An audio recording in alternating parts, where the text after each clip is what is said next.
Olá, gente, boa tarde, bom dia, boa noite. Meu nome é Bruno Simões Gonçalves, estamos começando mais um vídeo do nosso canal da Psicologia da Descolonização e América Latina. Hoje aqui no meu quintal, aqui, estava mexendo nos trem, vou gravar daqui, dá vontade. E, bom, a gente tem falado da questão da dupla consciência, né? Já faz 2 vídeos que a gente vem tratando desse tema. E, bom, falamos das questões das dimensões, do último dele, né? As dimensões do controle do trabalho, da raça, do gênero, da epistemologia eurocêntrica, da relação com a natureza, com o meio ambiente, enfim.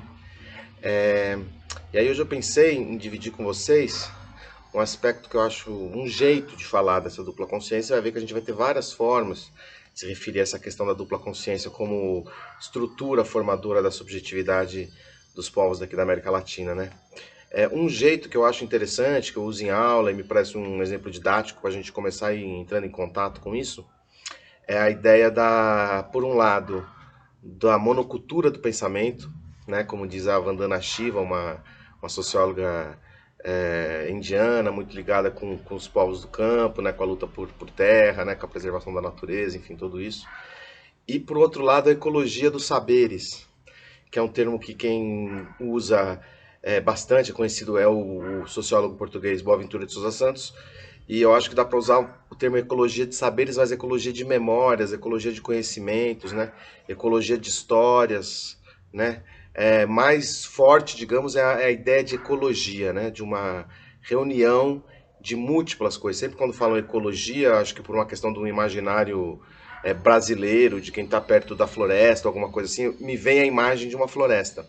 A imagem da Mata Atlântica, especificamente, que é onde eu estou aqui em São Paulo, próximo, né? Um ecossistema com quem eu tenho alguma proximidade. E sempre me vem essa imagem, né? Dessas múltiplas coisas, muitas coisas juntas naquele mesmo espaço, né? Muitas formas de vida, muitas coisas assim. Então, um pouco essa ideia, e quando a gente fala de monocultura, né, monocultivo, monocultura, me vem também de maneira muito, né, também por ser brasileiro, também por estar habituado com isso, por participar dos movimentos sociais do campo e tal, vem aquele mar de soja enorme, onde você tem, sei lá, uma quantidade de terra imensa, onde só é plantado um tipo de espécie, enchendo de agrotóxico e tal. E aí um pouco essa ideia de uma monocultura do pensamento, e de uma ecologia dos saberes, dos conhecimentos, das tradições, das formas de vida, como uma forma, uma metáfora, uma imagem para dizer dessa dupla consciência histórica latino-americana, né? De um lado nós temos a consciência do colonizador, e que ela é formada pela ideia do único, do linear, do progresso, né, de uma hierarquia linear que vai racializar as pessoas segundo o seu fenótipo, segundo seu sexo, vai organizar a vida de uma maneira linear, botando na base o que a gente pode chamar de natureza, entre aspas, aquilo que não é humano, e no topo o homem heteronormativo, rico, patrão, eurocêntrico, branquíssimo, enfim. E o pensamento, a filosofia muito voltada para uma ideia de progresso, uma ideia de uma reta, o tempo como uma reta, uma linha reta, o tempo como uma evolução, como ordem e progresso, para usar um termo bastante conhecido da gente por causa da nossa bandeira. Então, esta é a ideia de uma consciência una, de uma consciência que é uma coisa só, que é uma dominação, aquilo por cima, né, aquilo que domina. E aí, claro, o patriarcado, o lugar do pai na família, no núcleo familiar burguês, o lugar do patrão, tudo isso que eu já falei, né, como este grande emblema, né, símbolo e essa concretude do que é esta consciência colonial, né? O senhor de terras, né, o proprietário de si, todos esses termos que vão dizer um pouco desse lugar, dessa consciência do colonizador, do dominador, do proprietário, do dono, do patrão, né? E por outro lado, também habitando em nós, em cada um de uma determinada maneira, em cada um de um determinado jeito, dependendo da nossa região, dependendo de quem nós somos, como nós somos criados, somos homens, mulheres, qual é a nossa orientação sexual, como que nós somos racializados, enfim, independente de uma série de coisas, qual o território que nós estamos ligados, qual a nossa rede de relações, como é que é a questão do trabalho na nossa vida, enfim, por uma série de questões vai estar se determinando, são fios que vão tecer a nossa subjetividade, a nossa presença no mundo enquanto uma existência única, singular, mas vai ter essa tensão. Então, por um outro lado, a gente vai ter a ecologia dos conhecimentos, a ecologia dos saberes, a ecologia das histórias, as múltiplas histórias que nos formam, né?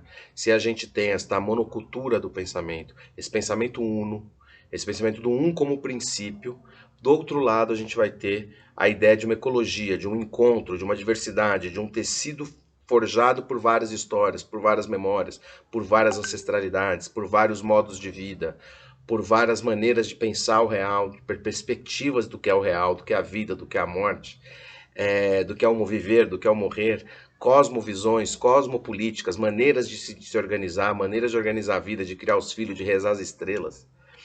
Então, o pensamento do colonizado, ou a dimensão do colonizado, né, a dimensão do pensamento da subjetividade do colonizado, tem a ver com esta história nossa de larga duração, de uma heterogeneidade imensa de muitos povos que vão se reunindo e que vão se organizando ao longo dos tempos, se resistindo ao longo dos tempos ao crivo da colonialidade.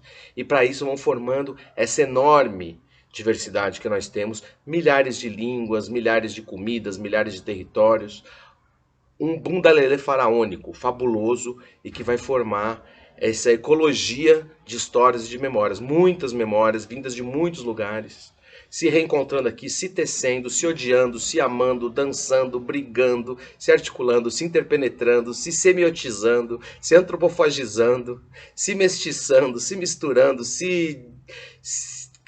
operando querências mútuas, ódios mútuos, raivas, enfim, de diferentes formas de se distanciar e de se aproximar, diferentes camadas históricas sobrepondo, se sobrepondo, diferentes simultaneidades. Tudo isso operando nesta colcha de retalho extremamente complexa que é a América Latina na sua realidade concreta dos povos se formando, né? Então, um pouco é esse jogo, um jogo possível de se pensar, uma expressão, né? Uma metáfora, melhor dizendo, para se pensar o que é esse jogo entre o um, aquele que extermina o outro e quer se sobrepor ao outro, e aquele que vai acolher o outro e vai pensar como tecer juntamente com o outro possibilidades, este tensionamento entre a consciência do colonizador e a consciência do colonizado, entre a monocultura do pensamento e a heterogeneidade, a ecologia de saberes, de conhecimentos, de histórias, de tradições, de modos de vida, vão se compor num mesmo jogo que vai formar a nossa dupla consciência. Num só jogo, numa luta final, numa luta agônica que forma cada um de nós, né? Então, um pouco pensar por aí, um pouco essa metáfora que eu queria trazer para vocês hoje, para a gente ir caminhando nesse entendimento do que pode ser, do que é, do que dá para pensar sobre essa dupla consciência latino-americana. E é isso, eu acho que é legal vocês comentarem lá, né? Dá uma comentada, vamos começar a conversar, né? Eu acho que eu busco ver lá quem é que está comentando, busco fazer conversas juntos, lembrar que a gente sempre está fazendo um texto e trazendo uma poesia, trazendo algum tipo de imagem, alguma arte que tem a ver com esse vídeo que eu estou fazendo. Então toda semana tem um vídeo, tem uma poesia, tem um texto e tem coisas a ver com isso que a gente está falando na semana para poder desenhar esse processo de ir apresentando a psicologia da descolonização latino-americana para vocês, né? Agradecer às pessoas que estão comigo, aproveitar que hoje o tempinho está um pouquinho mais sobrante e agradecer as pessoas que estão comigo, agradecer muito o Luiz, agradecer muito a Bruna, que é quem monta isso aqui comigo, essa estrutura toda, né, que está junto com a gente é um coletivo, é uma comunidade, estamos pensando no nome do que a gente vai ser, um tecido, mas agradecer todo mundo que tem participado, todo mundo que tem participado dos espaços, né, acho que aos poucos a gente está se integrando, está começando a se conhecer mais, então, dos cursos todos. Então é isso, né? Agradecer demais aí, tamo junto, gente. Bola pro mato com o jogo de campeonato, fora genocida, né? Abração, beijo no coração aí.